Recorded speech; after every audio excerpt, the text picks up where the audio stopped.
Hey guys, how's it going? Welcome back. So today I wanted to talk to you about stripping paint off Lexan bodies, and that for a lot of these bodies there is an extremely fast way and seems to be safe to do this. Now the body that's clear now, I actually modified it to go onto my RS10 rock slide here, which I'll just slap it on for you. It's actually a litehawk brute body. Now you guys have probably seen this if you saw my video about it, and this thing was blue. Well, of course, I'm not going to put a litehawk body graphic-wise onto my rock crawler because it's a red cat, okay? And I wanted the litehawk stuff gonzoed. So, I decided it was time to strip the body. Now,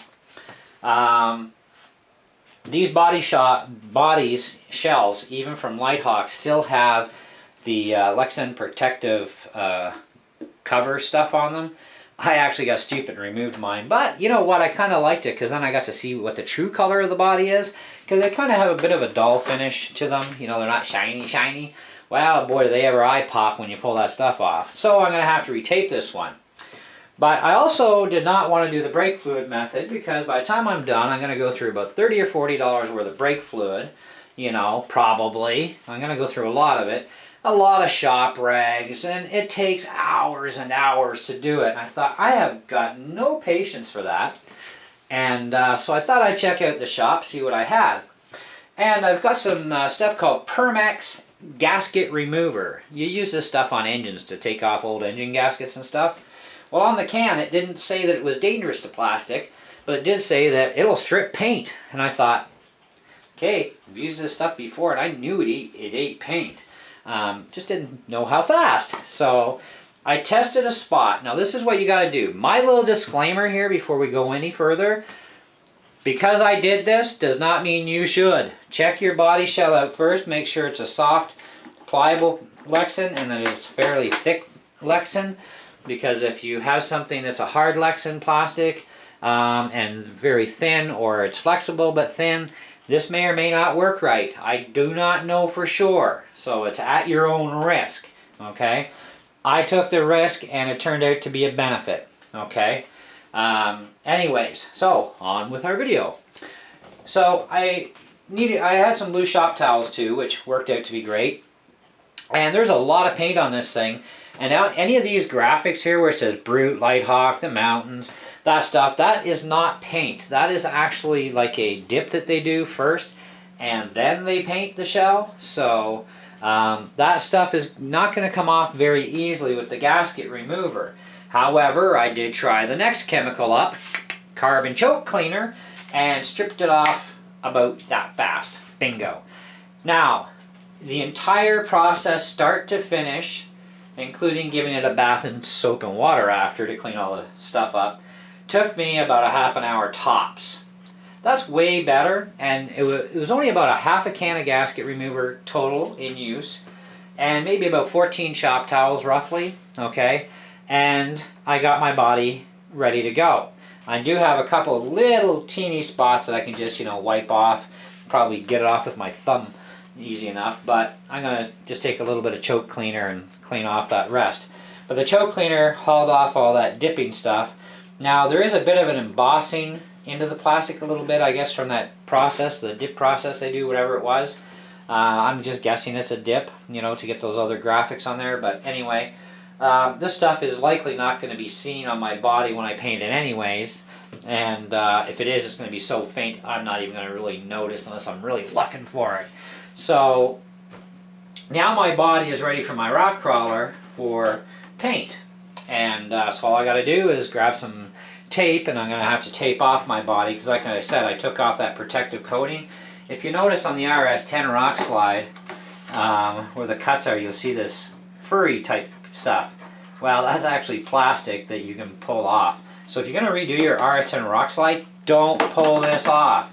You know, just clean all the plastic out, you know, clean all the paint off, and then wipe it down, wash it down really good, and then you can just go ahead and spray. And then when you are done, then you can take this plastic protective stuff off and you're good to go. And you won't have any messed up paint anywhere. I'm going to have to retape the whole outside of my body, but that's okay, because I have another brute body that's also going to get stripped of its lettering and company names, and it's also going to get repainted, custom paint job. Now I'm still trying to decide if I'm going to airbrush this in or if I'm going to just use spray bombs. I haven't quite decided yet, but I'll get to it. But I wanted to let you guys know that on most of these shells, if they are the thick flexible Lexan, you should be safe. There shouldn't be any problems. I got away with it, no hassles. Now, how long do you let it soak? Well, that's the thing. I did my first test run on the back, and as soon as I sprayed it, I wiped it immediately because that stuff is very fast reacting. It stripped really quick, but then I thought, well, I'm going to have to keep shooting this thing. So I shot the entire back area, and I let it soak for about a minute, and then I wiped her down, and about, I'd say, 40% of it was gone, back to clearness, and then of course a couple more times like that. So then I just decided, okay, well, it's not hurting my plastic, so I hosed down the whole inside of the body, let her sit for about 3 minutes, and then started wiping, and then I hosed it down again, let it sit for another 2 to 3 minutes, wiped it down again, you know, etc. Did that a few times, and then of course I took the carbon choke cleaner, because of that lettering and graphics not being pulled up very easily from the gasket remover.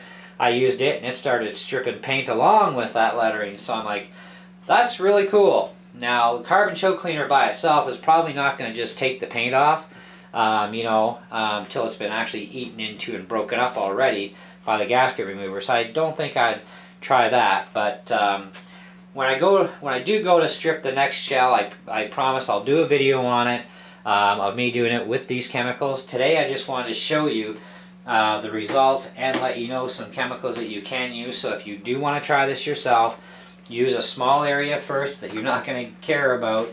Spray that, let it soak for about a minute or two, and then wipe it down, and keep doing that till you get a clear area. And as long as it doesn't hurt your shell, you're good. If it does hurt your shell, well, that's your bad, not mine. That's why the disclaimer: I'm not responsible if you screw up your shell. But this particular shell, it worked perfect on. And then all I did for soap and water cleanup was I took it to the kitchen sink, took some dish soap, right, regular everyday dish soap that you do your dishes with, and put a bunch of that in there and wiped her down, ran it through the hot water, not boiling hot, but hot water, and cleaned her all up, and voila, that's our results.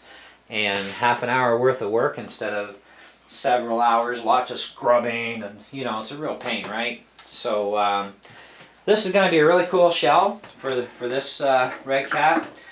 We are getting another crawler because my wife wants one, so we're not sure what she's going to go with immediately for a shell, but I do have a really big truck body shell that she can use in the meantime till she gets what she wants for a shell, and then we'll paint one up type of thing. But this shell works out really well because it does give you all that full clearance. It's not going to touch anything. Even the wheels can't come near it. Same as the back end, full clearance. So it actually looks a lot nicer than the stock shell now. So, if you want a little peekaboo to see the difference, let's move our brood out of the way. So here's our side view of the shell, so you get an idea what it looks like on its side. So let's take this off, and we'll pop on the original rock slide shell. Actually, that has to go that way. I have my shell on backwards, I think. So there's what the original rock slide looks like right when it comes out of the box. It's kind of not bad, but it's kind of really not truckish. Crawler is more like a truck. It's not a car, right? And that's kind of more of a car type body. And on this body, of course, it's going to hit right away on the front. The back end, same thing. So it's going to restrict your suspension. Now, guys have been cutting off the rear bumper right across here, as well as the front, which gave them their full clearance. But then it starts making the body look a little stupid. At least I think so, but that's my opinion. So, putting on a body like this, now that actually, I'm going to have to get it all evened out, but now that actually looks like a proper crawler body. It's a truck, and so I like the style of the Litehawk body as far as pickup truck goes. I just don't want their paint or their logos on my beautiful red cat. So, you know. But that's it. That's all I got for you guys. You got any questions or comments, feel free. When I do go to paint it, I don't know if I'm going to do a painting video or not. Because I'm still trying to decide, like I said, if I'm going to spray bomb it or airbrush it. You know, I got to pick out some graphics that I want, that sort of thing. See what's out there, or maybe I'll just make up my own thing. So, but that is another solution, which start to finish, like I said, half an hour. I'd rather spend a half an hour than a whole day. And like I said, I used about half a can of the gasket remover. Like I said, it's made by Permex. And I used just, you know, carbon choke cleaner. Any brand will do. I can't remember the name offhand. I think it was, I can't remember. But anyway, carbon choke cleaner. And of course the blue shop towels. And I went through maybe not even a quarter of a can, I don't think, of carbon choke cleaner. So it wasn't too bad on the cleaner part for the carburetor cleaner. So, and it did a really super nice job, and you know, it didn't dry out or harden up my plastic any. So, you know, it's all good. Nothing melted. So even better. You know. So anyways, that's it. Thanks for watching. Catch you on the next one.